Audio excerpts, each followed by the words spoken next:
by Vincent Dowd. Arts reporter, BBC News. Image copyright Kunstmuseum Bern. Image caption Claude Monet's painting of London's Waterloo Bridge is one of 1,500 works with a baffling provenance. It's 5 years since authorities in Germany uncovered around 1,500 works of art held by Cornelius Gurlitt, then aged 79.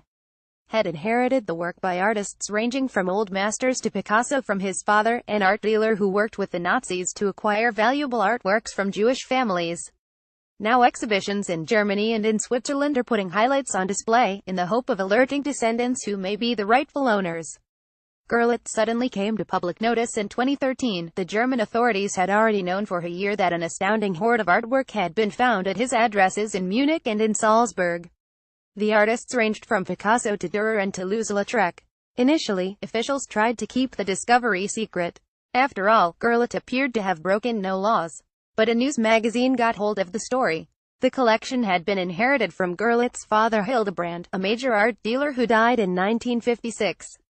Hildebrand served Germany's Nazi leadership in 3 ways. He helped acquire important works from Jewish families at prices well below their true value. He sold examples of so-called degenerate art abroad. He was involved in assembling pieces for the Grand Führer Museum planned for Linz in Austria. Image copyright Kunstmuseum Bern. Image caption Head scratcher. Just when did Hildebrand Gurlitt acquire this Eugene Delacroix painting? Oriental Horseman. The works of art are often described as having been looted from Jewish families. But Rain Wolfs, director of the Federal Art Gallery in Bonn, says images of Nazi stormtroopers violently pulling paintings from walls are misleading. This was a long bureaucratic process forcing Jewish owners to sell artwork they owned. For some it became a sort of departure tax, which meant they were permitted to leave the country for South America or wherever. 80 years later, the question is which parts of the Gurlitt hoard came from that source. It's a massively complex issue. The Bonn exhibition is one of 2 running in parallel. The gallery in Bonn is showing 250 pictures which throw light on the insidious process of acquiring the art and on the stories of the rightful owners, many of whom perished in the Holocaust. The other exhibition is in Bern in Switzerland. It focuses on the issue of Entarartet Kunst, or degenerate art, which the Nazis wanted to wipe from German culture. Image copyright Kunstmuseum Bern. Image caption Hans Christoph's couple is an example of a painting the Nazis considered against German values. Wolf says that program didn't, as people sometimes imagine, target only Jewish artists. The Nazis wanted to remove all modernist works from public galleries and museums. They held modernism to be against German values. It was a ruthless attempt to eradicate what they mistrusted and hated, and there's an obvious parallel with the Holocaust. No one claims all 1,500 works of art were acquired from Jewish families forced into selling. Hildebrand Gurlitt was an active art dealer for many decades. Walking around the exhibition in Bonn with Wolfs, the complexity of discovering the provenance ownership history of each piece is clear. Image copyright Kunstmuseum Bern. Image caption Renoir's still life. If claimed, its background will be thoroughly investigated. For instance, we have a wonderful Monet painting of Waterloo Bridge in London, done in 1903. We have no direct indication it was ever a looted artwork. But we also have to be absolutely thorough, and there is a weird detail. We know the mother of Hildebrand Gurlitt in 1938 wrote a note confirming that years before she had given him the Monet as a present for his wedding. But why did the mother even need to affirm that fact? It seems odd, and we are still investigating. Wolfs points out a couple of smaller paintings by Eugene Delacroix, called Oriental Horseman. They're another example of the problems we face.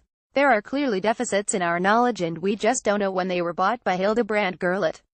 Everybody expects that the team doing provenance research will come up with answers very fast.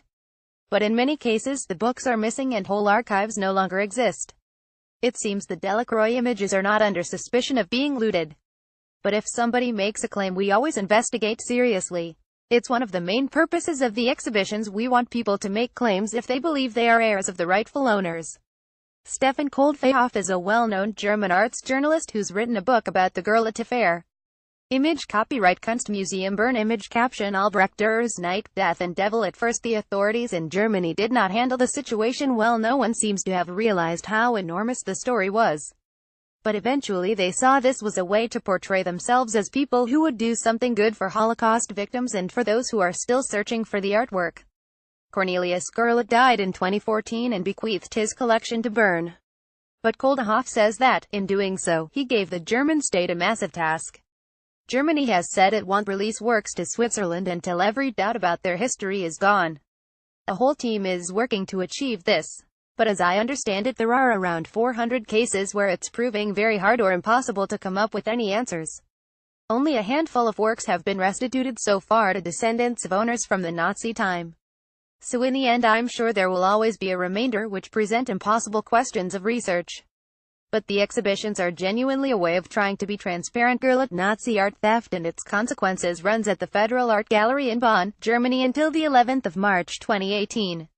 Gerlit Degenerate Art runs at the Art Museum in Bern, Switzerland until the 4th of March 2018. Follow us on Facebook, on Twitter at BBC Usens, or on Instagram at BBC Newsens. If you have a story suggestion, email entertainment.news@bbc.co.uk.